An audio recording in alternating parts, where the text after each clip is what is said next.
Jadi saudara-saudara, saya sudah putuskan dan akan kita jalankan program listrifikasi 100 gigawatt 100 gigawatt yang kita harapkan bisa dicapai dalam 2 tahun. Nanti tidak boleh ada lagi pembangkit listrik menggunakan diesel, menggunakan solar. Tidak. Dengan itu kita akan tutup pembangkit listrik tenaga diesel 13 buah yang di PLN akan kita tutup. Dari menutup itu kita akan menghemat 200.000 barrel sehari.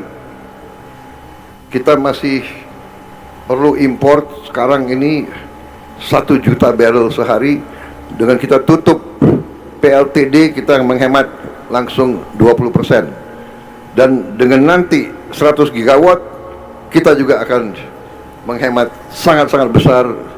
Mungkin kita 2-3 tahun lagi tidak perlu import BBM sama sekali.